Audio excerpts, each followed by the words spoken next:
It's precious and jelly here to give you the spread. Righteous and ratchet. So your soul gonna get fed. No butter. No butter. No butter. No butter. No butter. No butter. No butter. There's a message to take out of anything that you watch. And when I watched Doctor Strange, it made me feel like, oh my gosh, like if I keep meditating and I keep praying and aligning my life more with like what God wants it to be, I'm gonna be like superhuman for real. And I might not look like Superman. I agree. Now you got me all in deep thought. I mean, I do see how important for me to do this work, get myself together, and to love thyself. Yes. Love yourself. Oh my gosh. Like, okay. So that brings me to another caveat. This book that I just read, what's it? My Body Is Not an Apology by I heard of that book. Oh, I haven't read it. It's so good. But she talks about like radical self-love and how radical self-love is loving yourself despite the world telling you to not love every part of yourself. So, and in loving yourself that much, it requires you to have this dedication to change a system, to fight against the system that is telling you not to, right? So it's love with action. Right? So you love yourself, like me, I love myself, and I also have to actively fight against fat phobia and teach people around me to fight against fat phobia and, you know, racism and transphobia and also ableism. Like literally every aspect of a body has to be fought against. And when you engage in radical self-love, you want other people to learn how to love themselves that much too, so that we all start to get together and dismantle the systems that are literally causing war on bodies. And that includes racism, poverty, fucking capitalism. It's always having to go to work and work and we don't rest, which also another caveat. Yes. The Nat Minister. Do you follow her? Well, you're never on social media. I mean, I'm trying to, with everything that I'm doing, I'm trying to slowly, have my little burst of moments that I, get back acquainted. I'm going to try, y'all. She's amazing. But the Nat Minister, that actually sounds good. Like, first of all, I was like, I'm thinking you talking about a Columbus little group. Like, where can I join? They take naps. They got good beds. Oh, my gosh. Right? Doesn't sound like your soul. Your soul just towards it. She talks about rest being revolutionary and how rest is a radical act, especially for Black people, because we've never gotten rest. And there's this huge myth around us, a huge stereotype, where they try to categorize Black people as lazy and leeching off of the welfare system and, not wanting to build anything. And I'm like, if that ain't the biggest lie that history ever told, we built this whole country. Yeah, man. Like, literally everything that you enjoy in your life right now, you can trace it back to a Black person. Yeah, everything. Especially in America. Everything. So, the Nat Minister was talking about rest being revolutionary. So I'm like, you combine the thought rest being revolutionary, because even God rested. He did. Rested on the last day. But wait, pause on that one, because that one got to sink in. If you really understand what y'all did, rested on the last day, a whole being of just a force rested. Why we make ourselves feel so guilty about resting? There's rest in the soul, there's rest in the mind. It's rest in the body. But why do we feel so guilty? Because of capitalism. Because time is money when you live in a capitalist society. And it guilts you into if you feel guilty for not being productive. And that's one thing that I really felt like during the pandemic, like being home, working remotely, because I, have the privilege to be able to work remotely right now. And in doing this, like, I feel so guilty for not constantly producing something, for not constantly pushing something out. And it's like, first of all, like, my life has completely been shifted for the last year. Like, why would I even pressure my mind and my body to act as though it was everything else was normal? Like, I went, what, 27 years without a pandemic, and then in my 28th year, I'm dealing with the pandemic, and somehow I'm supposed to be able to produce and work at the same level that I was working before then. Like, that don't even logically make sense. It doesn't even make sense. The pressure that this pandemic, the false pressures that's been put on us is a word. And I'm so grateful to God for that. That's one thing I can say. Like, I was thinking about it, like, I truly believe everything has a purpose. Everything happens for a reason. Um, and even though we lost, collectively, we all lost so much during this pandemic. Yeah. This is also the first time that the whole world has had to sit still and think. And what people got to do? People ain't got nothing to do but create, to read, to learn more, to go outside. Everyone's trying to connect to their inner child. People buying bikes, people roller skating. People is me. But other people are out here doing these things too. And it's like this collective like joy that people are trying to find on their own, even in the midst of all this sorrow, is what's going to, foster healing for all of us. On that point, do you think that we might be in the revolutionary period? Heck yes. Okay. We're birthing a revolution right now. And the revolution might not be with us, our age, but it might be with like this younger generation, kids. It's coming. Kids. Yeah, okay? Like, we're birthing a revolution right now. And I can feel it in the air because everybody is starting to see that the way that we've been doing things for the last, forever, but like, tell it. Like, you better tell it. But at least for like the last 100 years, the way this modernized world is being created, and becoming just more and more disconnected from the earth and the connectedness that we all have. The more that happens, the more that people are going to see that something has to change. Something got to give. Like, period. And it's not going to be like the civil rights movement where, black people were fighting for the rights of themselves and everybody else. Okay? Because anytime that black people lead a revolution, it has been to free everybody. It has never been just for black people. Everyone is starting to see, like, the universe is shaking up. That great conjunction where all of those planets aligned, come on. That hadn't happened in hundreds of years, they said. There's literal shifts in the atmosphere happening right now. It reminds me of all the people that I feel have been like preaching a lot of revelations where they've been saying like the end of time is coming, the end of the world. And the end of the world might not be word for word the way it's described in the Bible. Another bar. But the world is dying. That's for sure. It's like I see the soul of humanity is just slowly leaving, but it's like now I can see it. Like now when it's you not go leaving. You gonna think it's outside. Okay, so it's not leaving. It's not leaving. What you think? The evilness that's been trapped in people. That's what I think is leaving. Okay. I think that love is waking up. I think that we have potential and the ability to change the world. That's true. All we just have to do is just go backwards. Era we living in now, that seems foreign.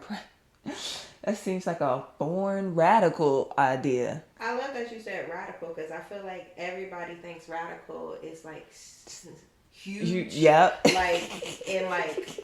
radical just means different. Yeah. Like radical just means it's different than what everybody else is thinking about. It's a shift. And that would be stopping everything. Yeah. The feeling that I had after I watched Seaspiracy on Netflix and I was like, I don't want to eat fish no more. Me making the decision to not eat fish no more. That's radical. Because I just stopped. I just halted. It's like repentance. Repentance is radical. Yeah. Ooh. Don't make myself shout. What? Those things are all radical, and I just think that we're going to get to the point where everyone's going to want to do something different. After this pandemic, you can't tell me that anybody that's been working from home wants to go back to working 40 plus hours in an Yes, office. they do, sadly. And that's what scares me. Who is they? Because I don't know. That is what scares me. The complacency, where their mindset, like a lot of them didn't have goals. They've been doing that same position, didn't grow. Because nothing has been, that's not a whole people wanting to go back to that world. That's a hopelessness. That's people don't know nothing else. They don't know anything else. We got to spark. That reminds me, I had a friend or my cousin. Like, okay, me and G moving into this house, and how, like, I talked about this is my first time ever really living in a house that's like mine. You know, growing up, we had an apartment. It was a townhouse, you know, in an apartment complex. But that was ours. And the only time we lived in a house was the brief amount of time we spent living, well, at least me personally, I spent living with my grandma in my great-grandma's house after my mom died. Having a house right now, even though, you know, we're renting it, is just amazing to me. This is generational healing for me.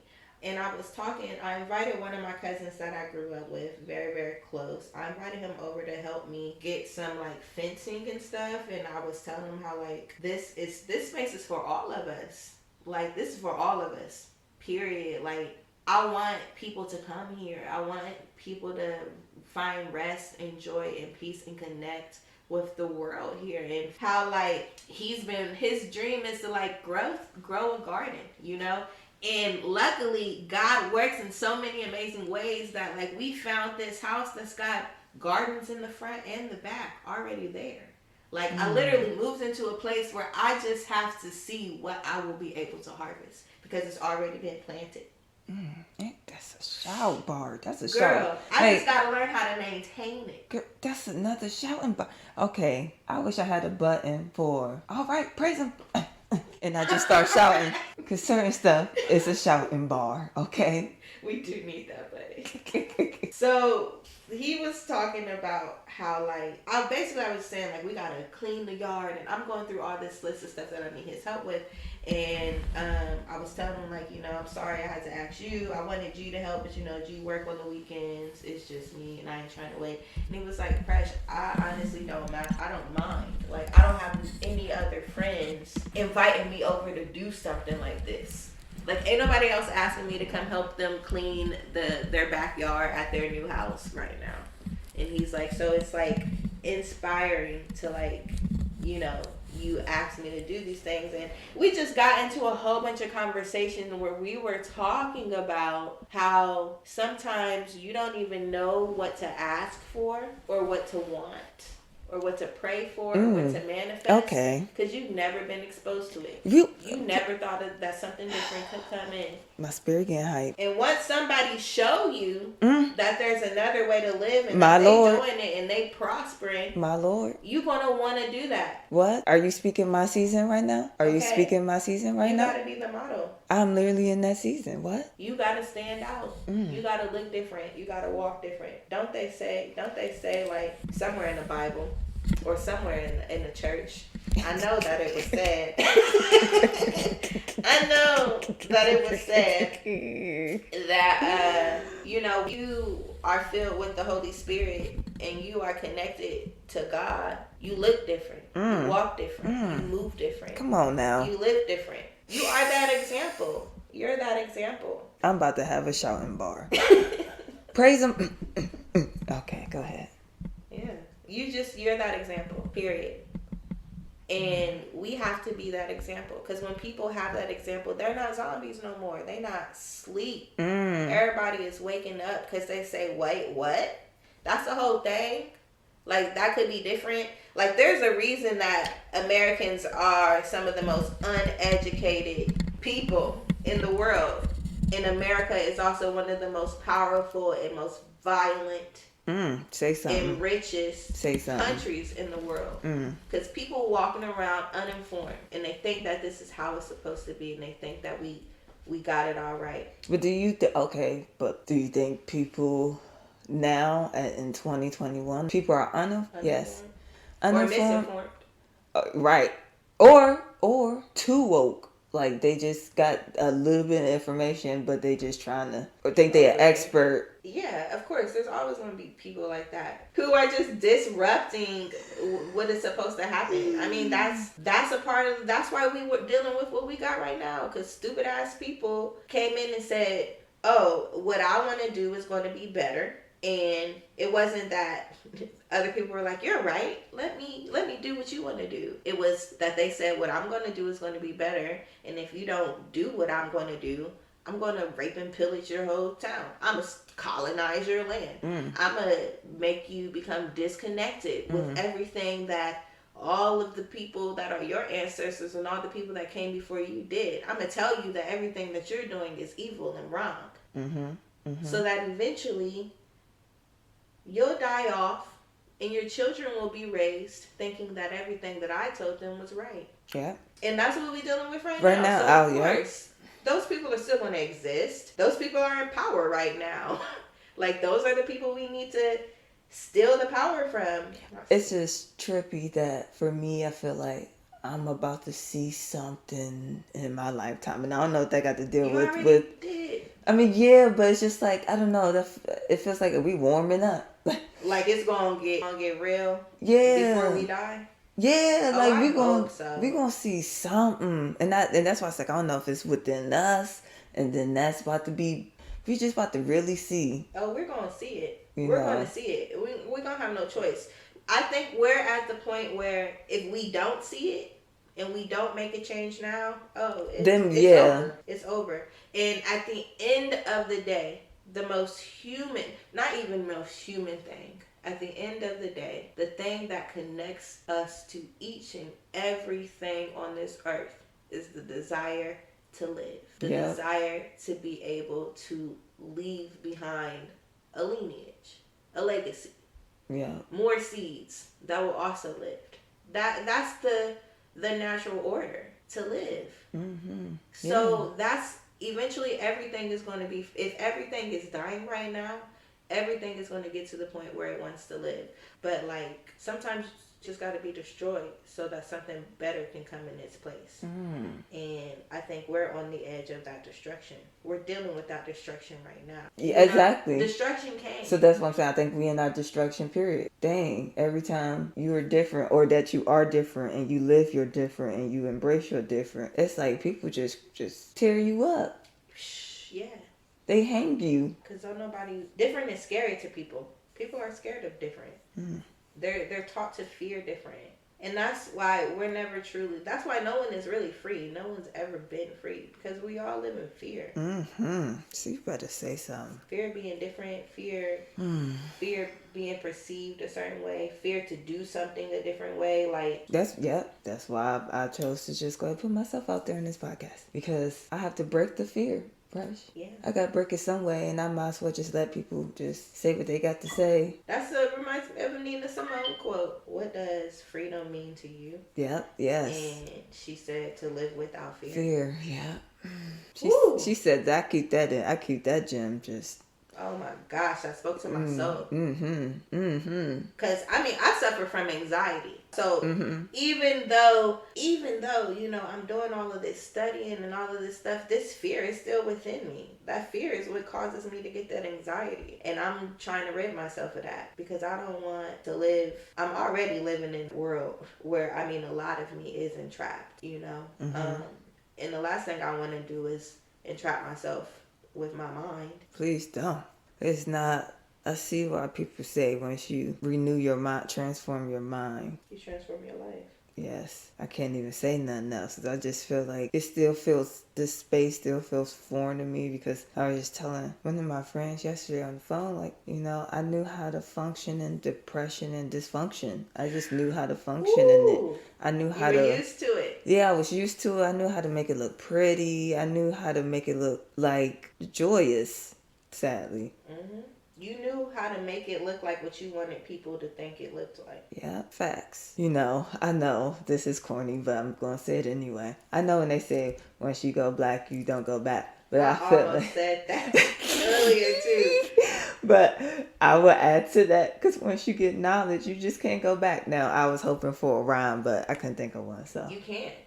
But yeah, once you get exposed, your mind expands. Well, I mean, you can go back, but it's a conscious decision to go back. Yes. It's a Yes. conscious decision, and it's going to be a decision that's going Yep. it's going to mess with you. Like, I've been thinking about that. Like, literally, the more and more that I learn about, like, I'm not going to say veganism, but living a more plant-based lifestyle and getting more aligned with, like, how my ancestors probably ate. Mm-hmm. Because I'm really trying to listen to my body, because I feel like Yes. that's the way that I'm being communicated with. Like, that's how God and my ancestors and everything that is working for my good is communicating to me, like, you need to stop doing this, or this is what you're doing, and da da da da. And that's another part of that radical self-love, is learning how to listen to your body and give it what it needs. But in doing that, I, like, anytime that I'm eating, like, right now, anytime I eat fast food, all I'm thinking to myself in my head is, this ain't even real food. Yep.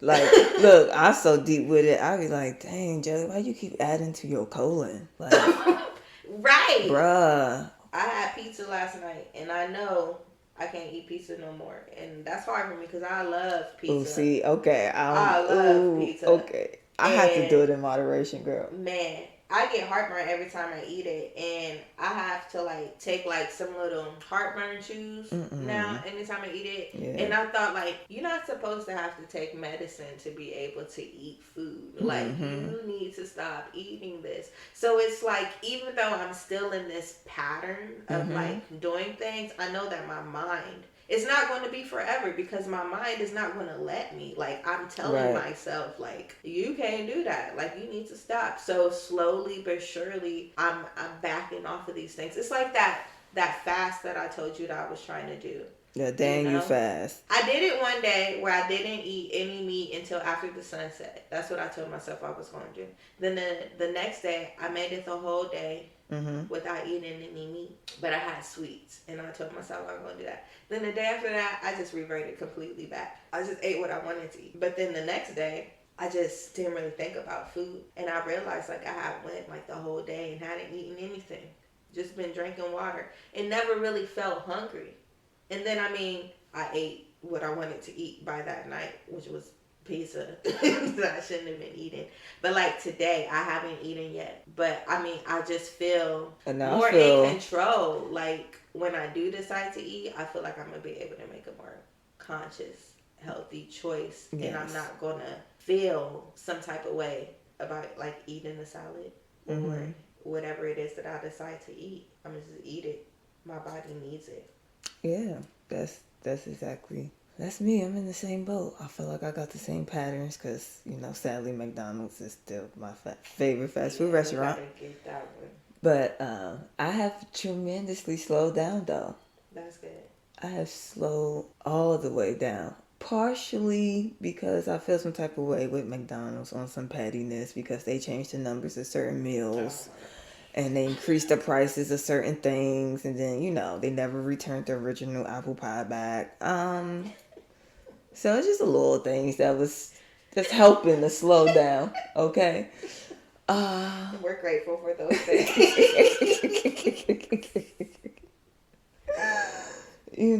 So it's, I feel like me and McDonald's finally, we slowly separating ways. Because even like yesterday, didn't prepare myself properly for the day because I got overwhelmed the night prior. So I didn't eat, and I'm slim, thick. So, so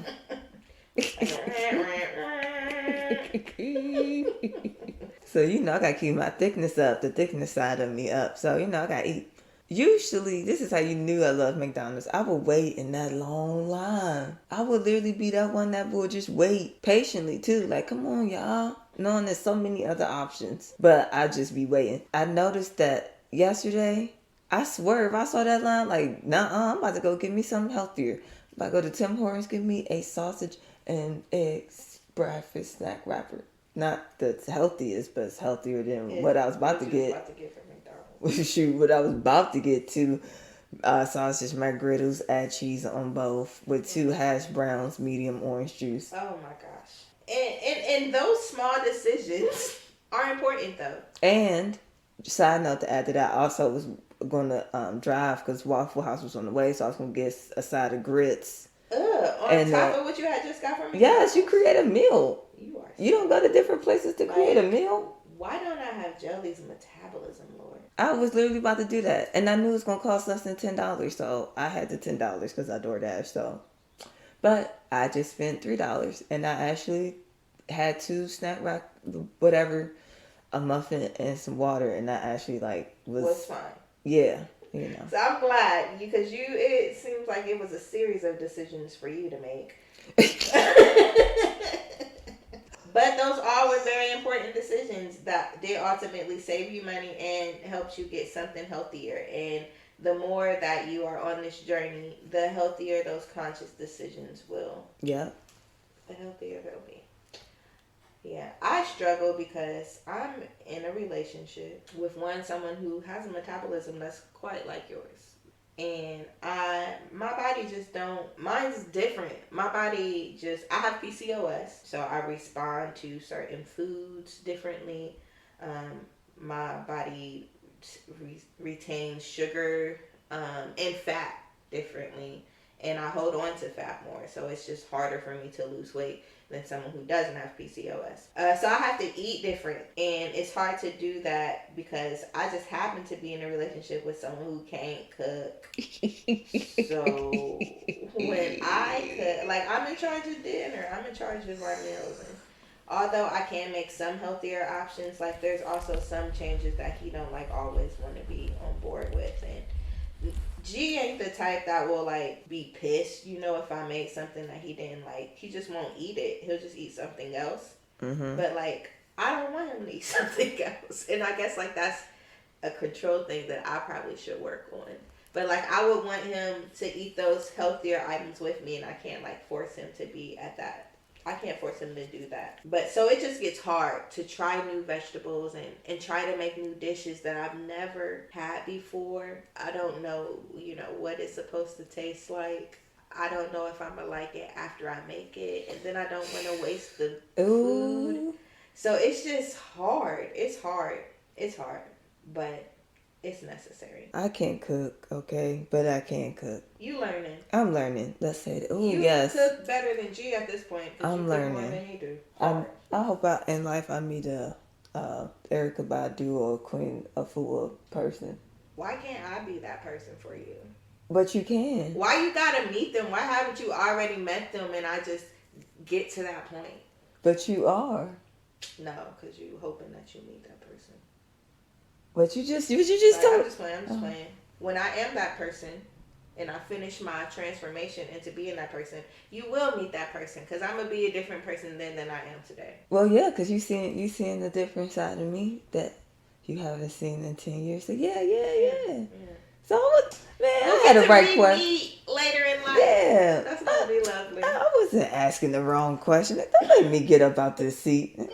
Because you just now mean this creative all the time. I mean, I guess you kind of, but not really, because I feel like I've been scared so much. So, I had bursts of moments of, oh, okay, I see you. But then as soon as you see me, I'm like, bye. You know, so. But I mean, that's another great point. We're meeting versions of each other that is not rooted in trauma. It's like, so I guess we'll get to see too how our relationship evolves because our relationship probably it did start off as a trauma bond. It started off as a trauma bond for sure. Because you told your trauma story and I related to it and I was like, how are you dealing with that? Gosh, it was a different, you right, but it's just but that was also the first time that I was so raw with it and transparent and didn't care if you, I didn't have no intentions after that conversation. That you gave to the whole Bridgies, all the Bridgies? Yeah, I didn't have no intentions that, I'm about to get a friend or somebody's life about to be touched or somebody, I just went with it and then you pulled me to the side and then I just went with it. I had no, I be trying to think really hard hoping that I had some type of intent, but with me I had no intent. I didn't even, that was a point where if you ain't never met a Precious that didn't rock with people, that was Precious. That was Precious running away from a lot of stuff. My mom had only been dead for a year at that point. I was very, very angry with like everybody. Like everybody, I was just angry. And like you just resonated. Because even that same night, I got smart with somebody. Because I think I asked a question and someone else answered it. And I was like, I wanted to know from the, like, I didn't ask you, I asked so and so. And she was like, oh, okay. Like, and like, I realized, like, that was me. That was my demeanor. That was my personality back then. I was very just a mean, or just an angry person. So yeah, I also had no intentions of like showing some level of vulnerability, especially to like a new person. Yeah, that's a good word. Yeah. Yeah, Press. That's thinking about it. That's why I'm like, wow. That's why I felt like this stage in our life, at least on my end, I'm like excited because if our friendship still lasts through all of that, I just wonder. So then maybe a trauma bond was the wrong word, because maybe that was like, maybe we're just soul ties and that's just the day that our souls tied.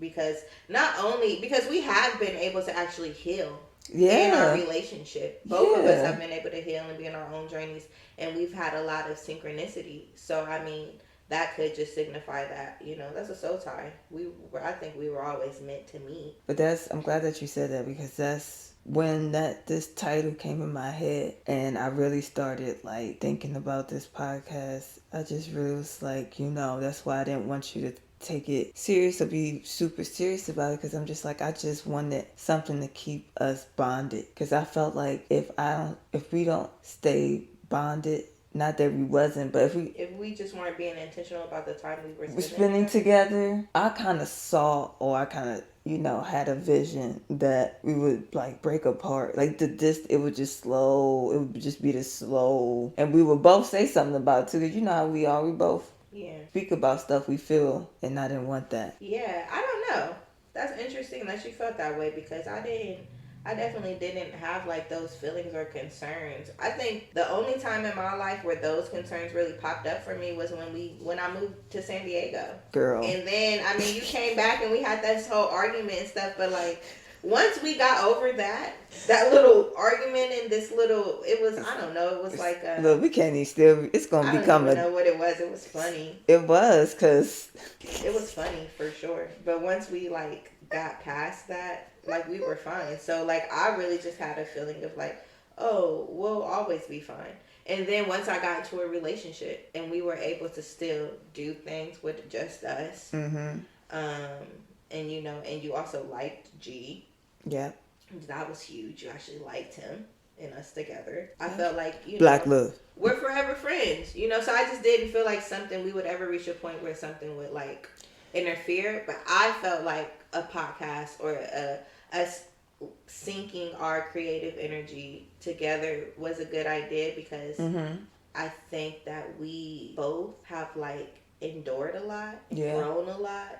Oof. And other people might benefit from just hearing, even if it's not like we're like actually teaching anyone anything. Yeah, just hearing advice, just hearing us and hearing the story and knowing that we can be different from each other. And yes, that's the purpose. Yeah. Just hear us. I mean, yeah, that's it. You know. And but the reason why I was starting to feel like that, Presh, because I saw the shift in us, in both of us. Wow, we really trying to do what we like been reading. Well, you've been reading more, you know, consistently than me, but praying, walking, eating, like the choices I seen us make, what we be talking about. It's just like, whoa. I was telling God, I was like, I feel like we are shifting, and you know, when you're in the shift, you really get in the zone.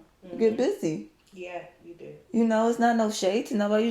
You can't just be as intensive and aware and all of that. And that's true. That was happening, because we were like not being able to spend like a lot of time together. Exactly. And if on my end, I pray for you to come back. Somewhat selfish, but somewhat, you know, I just felt like it's just not done being in close proximity yet. And I was telling, I don't know who else, but I'm like, because I know my purpose in Ohio, as much as I want to leave Ohio, my purpose in Ohio is just not done yet, sadly. So before I leave, I got to finish. I mean, eventually, and I always think about that, like, her and I just need to we're just not done yet being in close proximity yet, okay?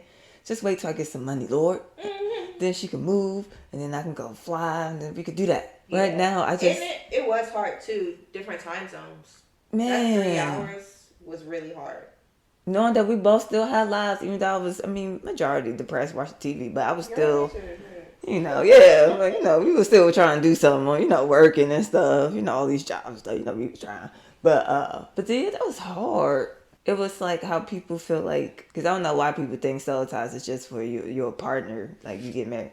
But anyway, that's another conversation. I just felt like when you left, it was just like, like a whole little huge nugget of me just. And so now, like even right now, just sitting here talking to you, knowing that, wow, I'm really about to put this project together. Like I'm really about to produce this and send it to you for options for your critique. Because that's another thing that I don't want people to get twisted about our friendship. Like we really raw and transparent. Like, yeah, we do critique. Yeah. Like if you don't like something, you voice it. That's what I'm saying. Like when we was in EOW and you was my assistant, but you showed that I don't like that move. I don't want to do that. Blah, blah, blah. But sometimes when I really came to you, like, no, I really see it. I really believe, and you'll trust me. So it's just like we go back and forth on that. So that's why I'm glad that we partnering up on this. Do best friends have journeys? Connective journey? Is that a thing? Why wouldn't they? I don't know. Especially if it's like a soul tie. Like, life in itself is a journey. Yeah. Right? And it's collective if you're experiencing it together. And there's been so much different levels of synchronicity, like where we're both dealing with a similar struggle or a similar hardship at the same time. Even when we were like across the country from each other. Yeah. Those types of things, those are journeys. We're both dealing with it. We're both in a journey in and of itself. And our journeys are connected. I think everything and everybody is connected. So we're connected to anyone that ends up listening in on our podcast and all of that, and hopefully they're dealing with similar stuff that we're dealing with, or if not, they just thinking about something differently. Start thinking about something different different with no butter. No butter. Yes, because life has been buttered up for us. Butter up. Okay. It came through. Life has been buttered up for a lot of people, and we really think that this whole idea of life is supposed to be happy every day. And you're not supposed to experience any hardship, or you're not supposed to experience sorrow, and evil just won't exist. I've come to realize that is not true. A utopian society just doesn't exist, and that's why we have free will as individuals, because something is always going to happen, and something's always going to be messed up. We can still find beauty and love and joy in the midst of the storm, and that's what it's about, because when you get through the storm, you know that there's something better. And even if we're not going to have that something better in our lives, like I know that it's going to be here one day, and it's going to come. Yes. But it's not going to be a buttered path. It ain't going to be smooth. It ain't going to be easy. I might die with this depression and anxiety that I have, even though I've spent my whole life trying to get rid of it. Like, I might die in a capitalist society, even though it's something that I would love to get rid of it. I might die and the many people that I love are still incarcerated and being killed and attacked by police, and they shouldn't be, even though I'm going to spend my time fighting against those things. Yeah. And that's where the lessons for the soul are going to come, from that journey, from that fight. So life ain't going to be buttered. It ain't going to be easy. It ain't going to be smooth. And it's not going to be salty sweet. Oh, it might be a little salty sweet. But we ain't going to give it to you buttered. No butter. It's Precious and Jelly here to give you the spread. Righteous and ratchet. So your soul going to get fed. No.